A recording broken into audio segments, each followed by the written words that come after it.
stuff. Well, That's what we hope. but what about the opposite?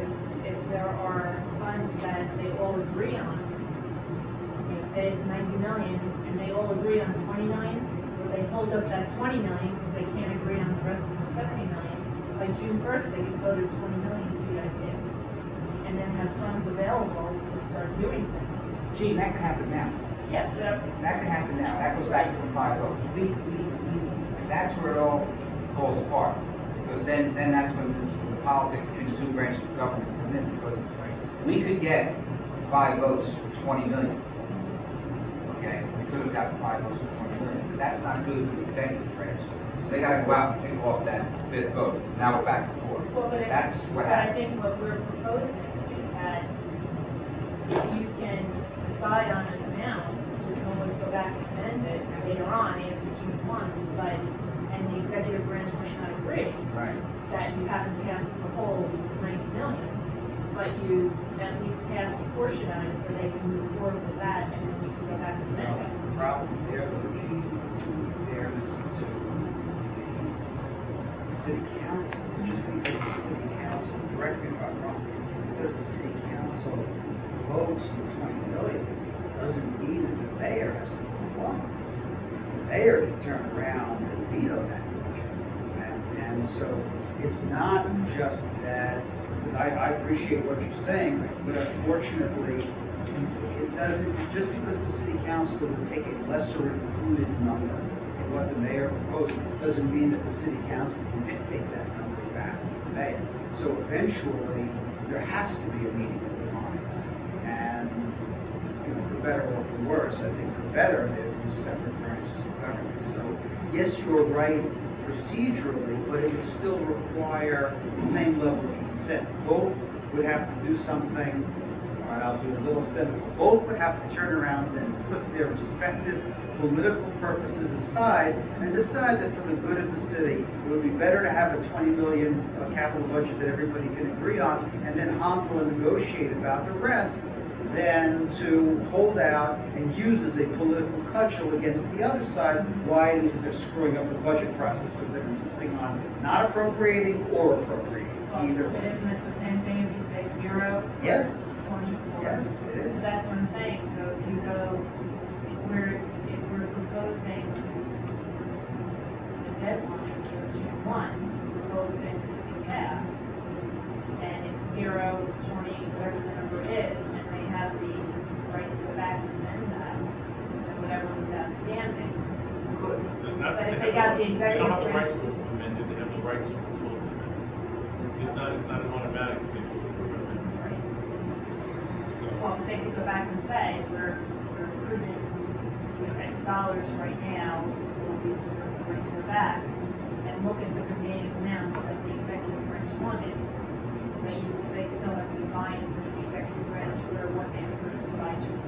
and that also brings to light that there is an actual difference. I'm sorry, I wasn't included in nothing about the actual difference. The actual difference is this: when the legislature proposes their budget and says it's 0 to the capital budget, they have said no to what is proposed by the mayor, versus the current process is they're not making any decision. And that is effectively, yes, there's no money available, but they've said no to the other budget. And the mayor, whoever that mayor is, will have the ability to stand up and say, I propose these items. They've said no.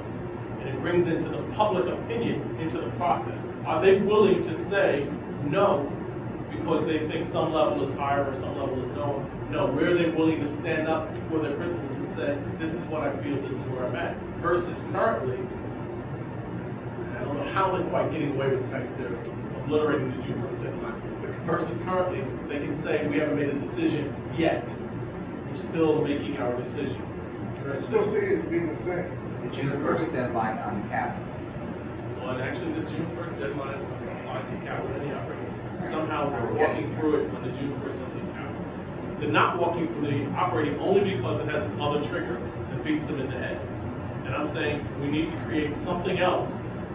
I'm suggesting, as part of the conversation, about having some other thing out there that creates some pressure to make a decision around the capital as well. And this would give it some level of, some point which they need to make a decision, an affirmative decision. This is where I stand versus I'm not making a decision yet. Taking on into one, has there been your years in the committee, has there been a large reduction of CIP when you come back to the mayor? Has there been an agreement as far as your voice past the CIP? No.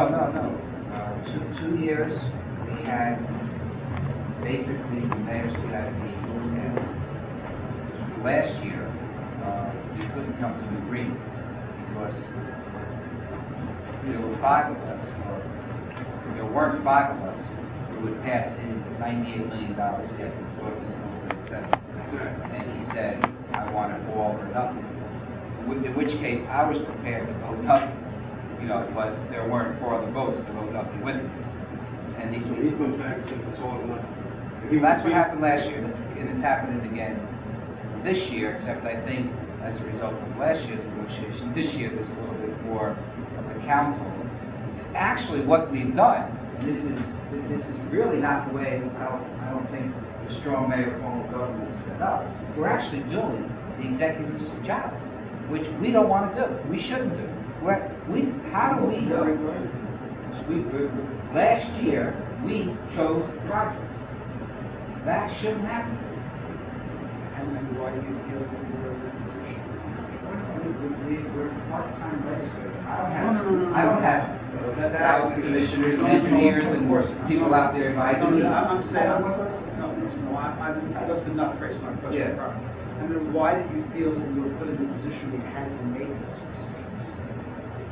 Because the mayor wasn't going to accept. And when we if you recall last year's budget, we just gave them a number because we thought that was our job. So we half the budget. You heard half a bridge, half a water line. Well, we never intended to have half a bridge and half a water line. We just said to the mayor, because we finally got 5 of us to agree, okay, we'll give them, I think it was 48 million, whatever it was. We halved the CIP. And we said, okay, Mr. Mayor, choose the projects, which he did. So now in order to bond for that, we had to choose the projects. That's where it came down to where I in Northwest Yonkers, as the 3rd District Councilman, was pitted against Lee Barbato, the 6th District Councilman, or John Murtaugh, because you had a Crestwood water main line, it's a perfect example, and a North Broadway water main line.